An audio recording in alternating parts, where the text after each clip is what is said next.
Hello there, this is Red Joy, and I love games. However, there are certain games that I have no interest in playing.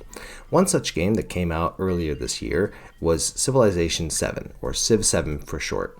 Now I know I'm very late to the game, pun fully intended, but I have absolutely no interest in playing Civ 7 or other games that would copy certain aspects of what Civ 7 and its developers and its publishers are doing.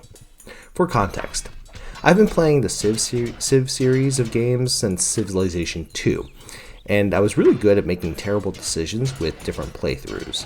I recently got back into playing Civ 3 as my brain break game, and it's been a lot of fun, although also incredibly dangerous, since it has the potential of taking away time from editing, recording, and, doing all the other aspects of my life. But I'm not here to talk about Civ 3, or any of the other Civilization games that I've played. I get enjoyment out of just about all of them. However, Civ 7 released in February of this year, and I have very little interest in getting it or playing it, even after months of sales and possible discounts. Before I start my ramble-bamble here, I want to be upfront.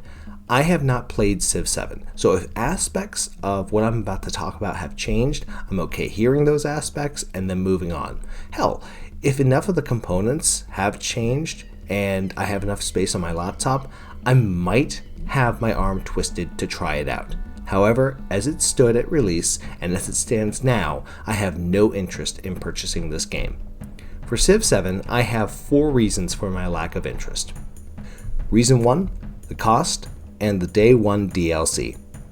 I can forgive the cost being a little bit steep by itself. New games come out as being about $60 for the top price and a less amount of money if it's a good deal or if it's a little bit of a simpler game.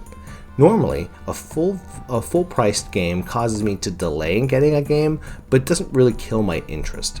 However, the day 1 DLC is a problem. Unlocking aspects of the game behind paywall after paywall is completely unacceptable.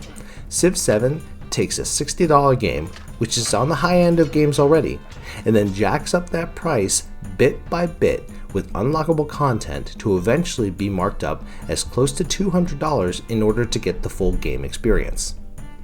The argument has been used that games are so expensive today to make that they need to raise the price to justify hiring the team and the tools to get the game out.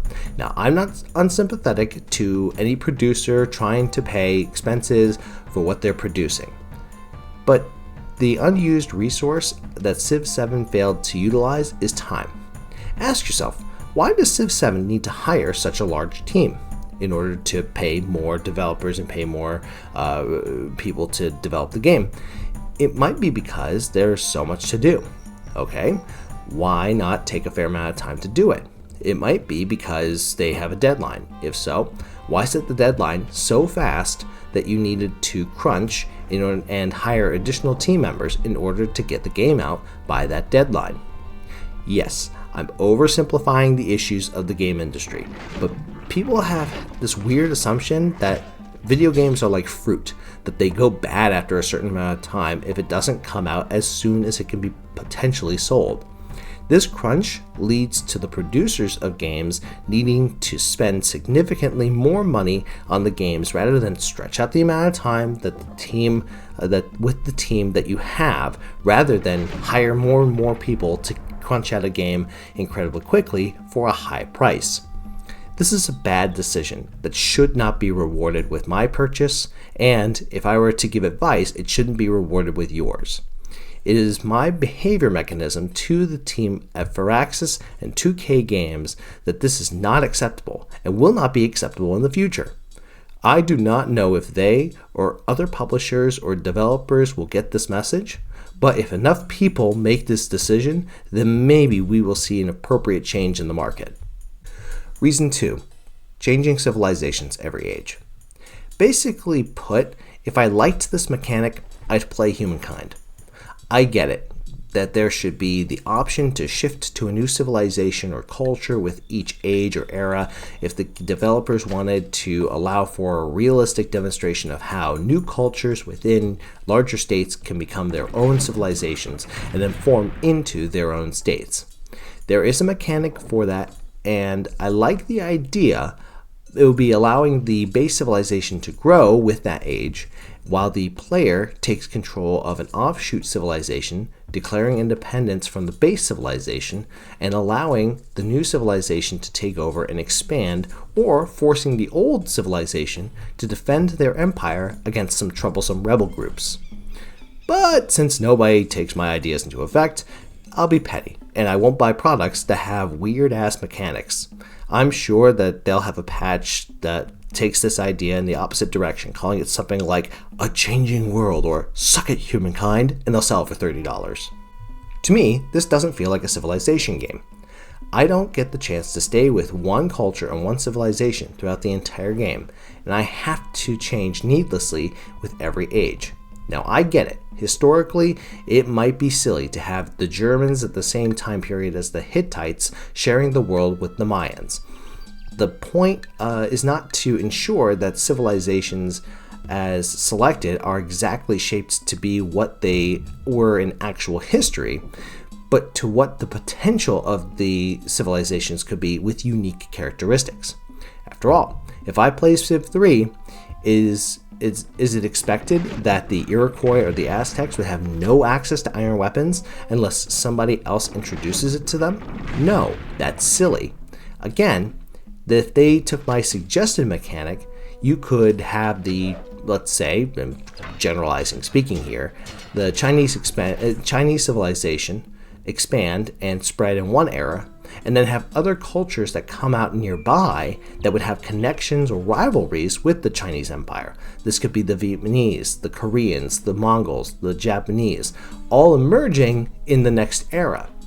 Is this a perfect representation of history? No, but it's a playable system. As a side note, I do like the mentality in Civ 7 of the leader choices. Yes, you have Napoleon and Xerxes, they're back. But I also love the fact that they did bring in like Harriet Tubman and Benjamin Franklin and Ibn Battuta as leaders, because they convey the human experience outside of the leaders of these states. It was a really good choice, and one that does work well with the shifting civilizations mechanic. I just hate the mechanic as it's implemented here.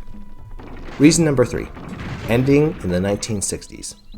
This simply does not make sense, except that the publishers wanted to give the opportunity for future developed content to be sold later on in order to introduce the world to disco, VHS cassettes, the eradication of smallpox, the internet, and the Tamagotchi. No, they wanted to have that big selling point so that you can pay another $30 to let your civilization start an international corporation with the internet and advanced satellite technology, along with other new technologies released with that new expansion pack. I don't know, they'll call it like Brave Frontiers or Into the Millennium or something like that.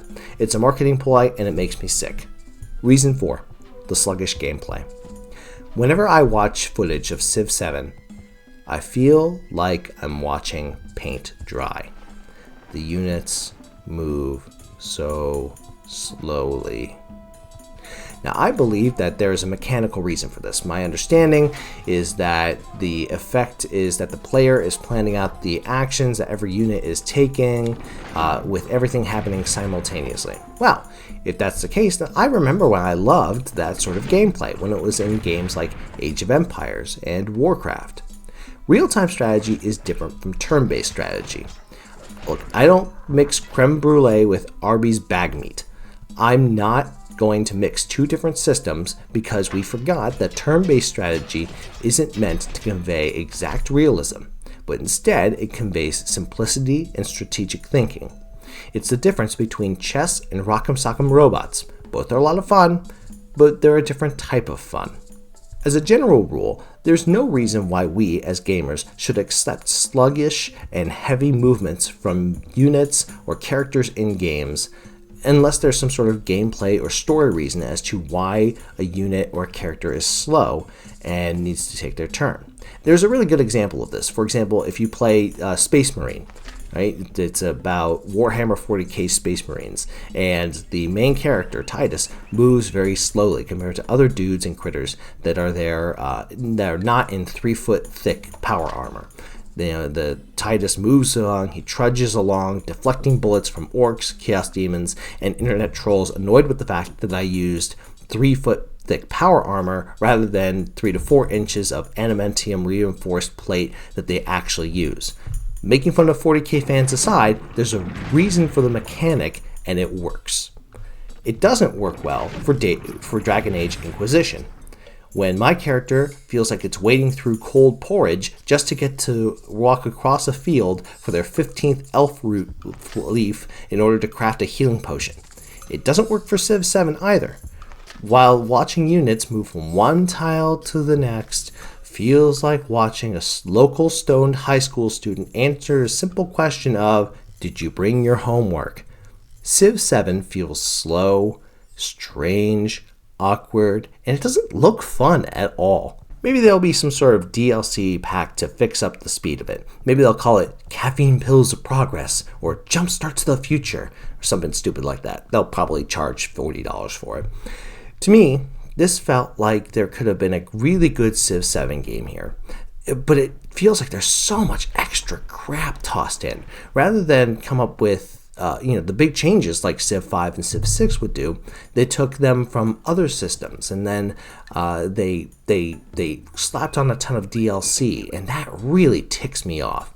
Look, I want companies to be successful so that they can get their capital and their customer service good in order to create really good products. I don't mind a little bit of DLC as an expansion, and that's fine. Just give me a second to play the original game without being pressured to jump straight into the unlockable content that we had. For my RPG fans out there, we didn't force anyone to play Throne of Ball with Shadows of Bomb when they came out. Folks got to play Baldur's Gate 2 and then moved on after a bit of time to the final expansion. All of it kept at a reasonable price with free patches along the way as necessary, and an enhanced edition to update the game as needed for another price a few years later. Civ 7 should have taken all of that DLC that they wanted to hoist on us and put it into the original damned release. So, thank you so much for watching. Now, I don't know if I can think of any reason to pick up Civ 7 now or in the future, but if you have played it and you want to tell me about how wrong I am, let me know in the comments below. Otherwise, if you want more commentary like this, I greatly appreciate you letting me know by giving the video a like or sharing it with others in the strategy game community. With that said, until next time, take care and good luck. We're all counting on you.